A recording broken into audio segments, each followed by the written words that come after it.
Luigi's Mansion 3 has been really my first foray into the Mario world since I've owned a Switch besides the old school Nintendo days. Personally, I'm just not as big a fan, but something about this game drew me in, and even drew in people around me who don't even pay attention to video games. There just might be some magic to this game that people are seeing. So did Luigi's Mansion 3 convert this non-Mario fan into enjoying a game about solving puzzles and catching ghosts? Let's find out in this review.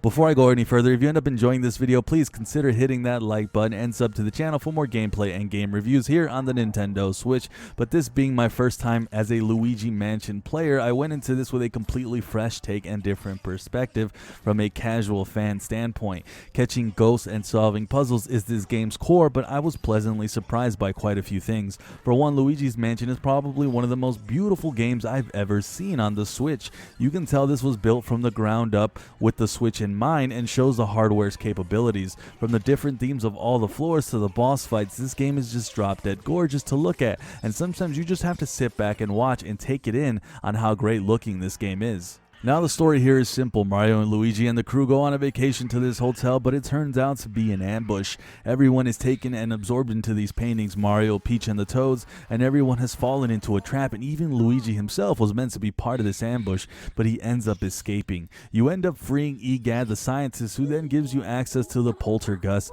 G00 that features a ton new abilities that you can bust out, not including the biggest feature, and that is summoning Gooigi as a companion. The Poltergust can now slam ghosts, shoot suction cups, and do a burst move that jumps you in the air, but summoning Gooigi will definitely be your biggest help in this adventure. He is used a ton, especially as you get further in. Now there is over 15 plus floors, and the majority of these floors feature cool new themes. Usually the higher you go, the more exotic they start to get, from a giant garden to a museum like floor, a floor full of magic and wonder, to one of the more difficult floors that I encountered, an Egyptian floor. You're always getting completely new areas to dive in, with many items in each room to suck up and explore and look through. With cash to be found and collectibles unique to each floor, you were generally rewarded with being that guy searching through every nook and cranny and looking for every secret you could find. But the biggest thing you'll be putting your time in isn't really taking down ghosts, but solving the floor's puzzles to advance the story and rescue the crew. The puzzles in this game can get pretty tough, and I was actually shocked at how difficult these got at times.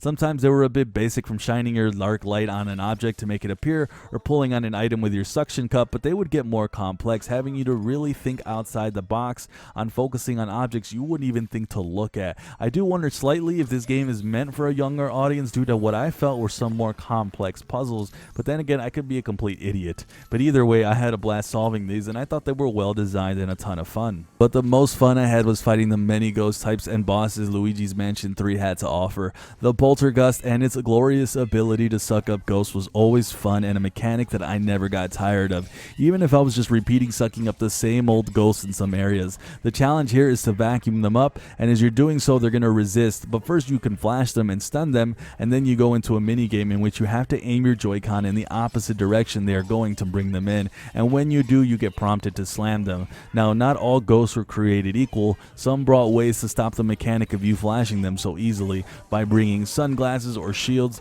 and you could counter those by hitting them with your suction cup or just outmaneuvering them. But the absolute most fun I had period were the boss fights. A lot of these fights were puzzles in themselves, as you had to solve the mystery on how to defeat them, all the while they were trying to take you down, but these were a ton of fun to tackle. Some were just obvious, but others you had to really think on how to defeat them, like the Magic Sisters, who you had to watch which hats they were occupied in order to find the right one, or you just constantly fail and die. Or one of the hardest fights was the Egyptian floor, where I just could never find a way to dodge some of her mechanics. These fights were not only hard, but they really made you think on the fly, and it made for some really engaging boss fights that I enjoyed a ton. Now, Luigi's Mansion 3 can be played with motion controls or a Pro Controller, but this was my biggest complaint with the game.